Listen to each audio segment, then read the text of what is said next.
Welcome to the BPM 360 podcast. I'm Russell. And I'm Caspar. And together we will help you navigate the treacherous waters of the BPM adoption journey. I hope you enjoy the podcast.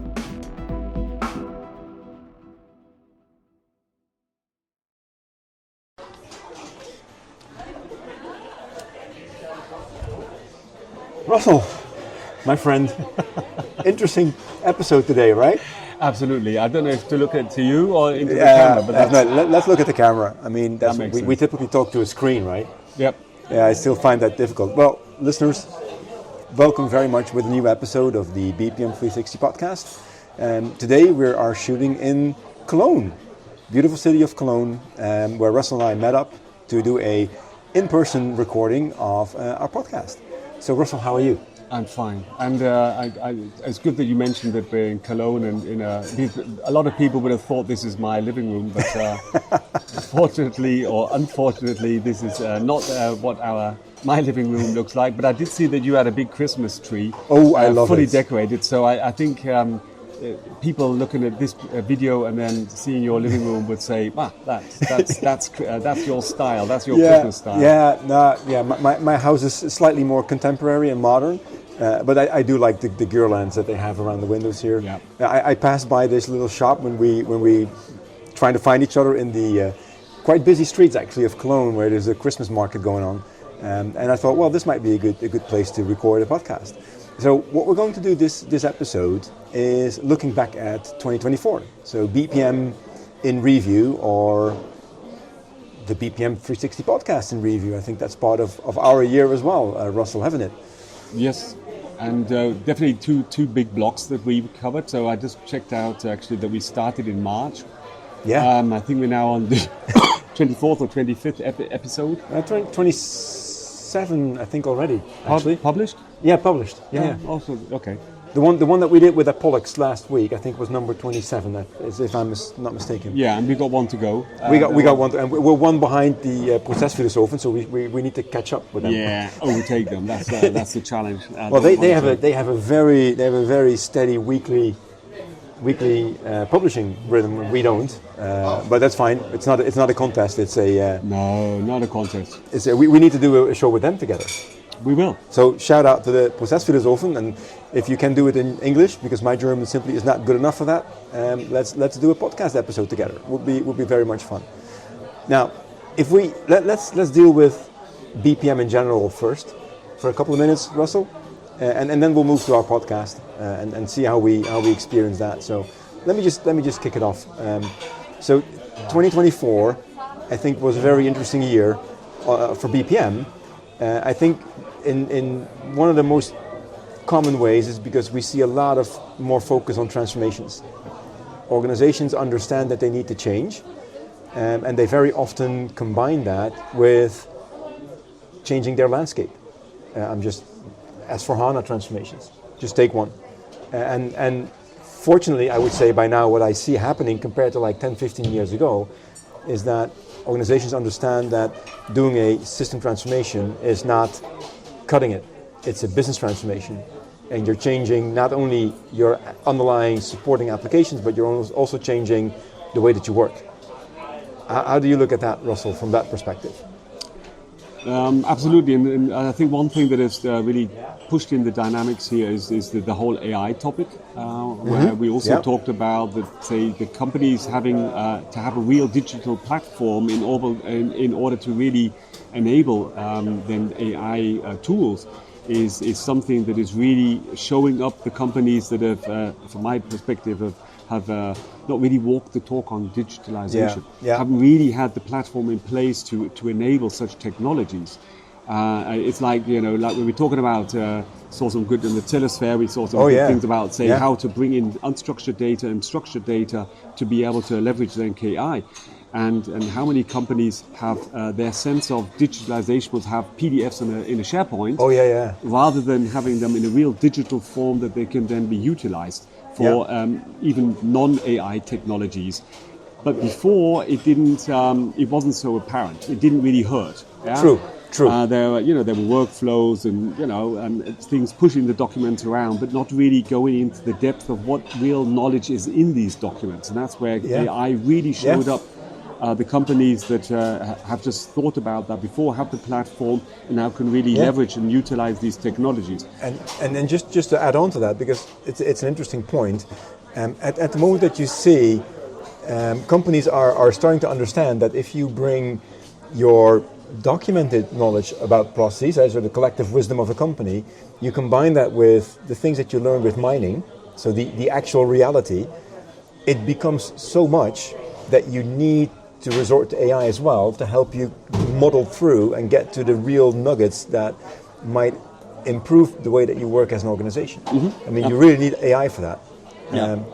And what was quite cool is that thinking about back to March, we set off our journey and say, let's do a structured approach, as we are. As we are. And then we decided on one framework, which more or less is in agreement, actually a good way to walk through the BPM topic from a success factor perspective. So we walked through the framework, and while we were walking through it, doing the podcasts and publishing them, we were starting to get really fidgety, really nervous, because we were saying, oh my God, there's so much happening on here. And we were just kind of like doing the basics, covering the basics and trying to get this complete. And then we said, okay, we got to hurry up and get this done. Not for the sake of that it wasn't interesting, and it was really good to have a comprehensive walkthrough and not just doing like bit by bit and then taking one aspect there and then being redundant in what you're saying, but having a very nice way forward as a baseline to get through. But we were getting a bit nervous. That's why we also started doing some shorts on some things actually happening on the market that were just relevant for BPM enthusiasts. And what it also showed is in the second block, where we were then having more interviews with people, that it was interesting to see how they or we could always pull back and dig into the framework. So it gave us a common framework to actually also dig into the interviews with the practitioners and consultants and we had a couple of interesting guests this year on the show, and also it's good to see that the number of listeners that we have and subscribers is steadily growing. So BPM is a topic that is, of course, it's a niche topic. Let's be very honest. We're not reporting on what Taylor Swift is doing. So there's no millions of Swifties that's out there wanting to see our news, but we still see that there's a good market there for people that come to understand that process management and process mining and AI, and for that matter, I think also automation, orchestration, very close to that. That combination can give you, let's call that process intelligence. I mean, that term has been coined a couple of times by different companies and different scientists even. Process intelligence is really taking the market. So that's an very interesting development, I would say, in 2024. Another development that I remember is the consolidation that's going on in the market. We did a couple of shorts on BizDesign and Mega with the number 3 that's still officially not published, but we know who it is. Ask Mark McGregor, one of the guests on our show. There's a lot of this consolidation going on. And where would that lead us to, Russell, do you think? Well, I mean, definitely the dynamics of 2024 were driven by some of these consolidations. But looking at, say, and I think the events we went to were very much put under the light of, what is the way forward on BPM. And that's where I think some of the acquisitions themselves happened not this year, but maybe the last year. I don't know exactly when SAP acquired Signavio, when they acquired 2-3 years ago, I think. And Linux is also didn't happen this year, but this is the year of revelation on why did we do it and where did we want to go. Yeah. So a lot of the events we went to, and of course there were some dedicated new additional market moves around, say Alphabet, and stuff like that. Yeah. But what I think was really interesting is that now the companies that have invested and this consolidation has taken place, that they're now articulating actually their vision on how they want customers to create value with this consolidated offering they have now on the market. Yeah. And that's quite interesting because to a certain extent BPM was like, as you said, a little niche. Yeah. And a lot of the times in initiatives it was like the bystander. So sometimes it was allowed to party, sometimes it wasn't allowed to party. Sometimes it's you got to take the little brother along. You do the process documentation, but they weren't really like a part of it. True. And now more and more, and also I like this term, tribalism around mining and management. So and enterprise architecture. Oh yeah. So a lot of the consolidation has now said, and there's been a lot of talk about it, but say we cannot stay single like entities with our vision. The big transformations can't leave process management outside. As a bystander to document some things that we just leave over, it has to be an integral part. True. And I think these are principles we've been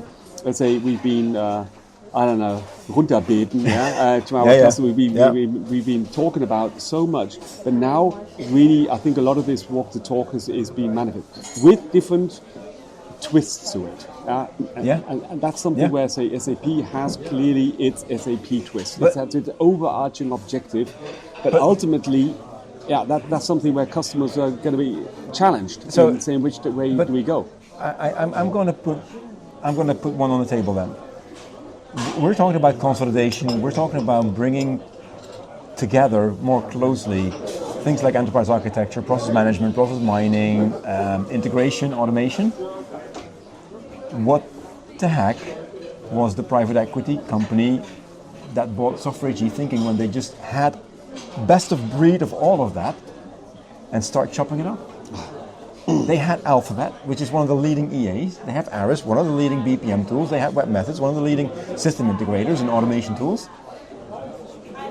Of course, I worked for Software AG at that time. I still don't understand why they didn't see that.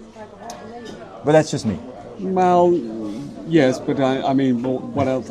This sounds bad, but what else would you expect from a private investor? Yeah, that I think is the point. They're brilliant applications all by itself, but together they would have been a massive force. But then the total integration of Alphabet and Aris hadn't taken place all the years that Software AG was holding. That's true. Both I never understood that at that time. Yeah, I never understood that. So coming from there, why would a private investor come and says, okay, you've neglected this integration. You say there's two different buying centers, and why would I now invest in it? Oh, but by the way, if you want to learn more about that and a little bit of the backgrounds, then check out the episode with Mark Vitor, the general manager of Aris that we had on the show. We talked a little bit about that. But that was an interesting show. It's one of the best viewed shows that we had this year, actually. It is still. Yeah. Except for the one that number one. The one that we recorded in Darmstadt. You say, that's the top of the list. That's the top of the list. Spotlight, the first episode says, let's listen to it. Absolutely. And then we lose them, huh? No, not really. The first 12 episodes, and just looking back at the podcast this year, so the first 12 episodes were the framework. It's a little bit more conceptual, it's a little bit more theoretical. A lot of people stick with that, and those who did have a much better understanding now on how to successfully adopt business process management into the market, into the organization.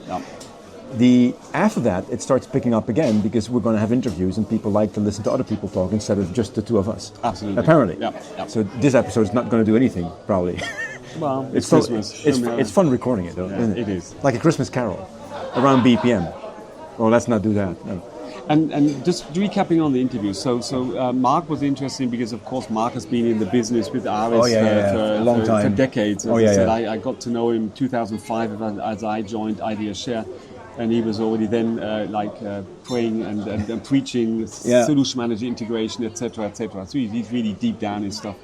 On the other hand, I really enjoyed Mark McGregor because he, as a veteran advisor, he has a holistic view. I said holistic view, and he's got let's say nothing to lose. And so he was very frank in his views, and he has a very, very good understanding of what business capabilities such vendors should actually provide, and what challenges they have in bringing stuff to market. So I think he's now actually working as an advisor for Bisbee.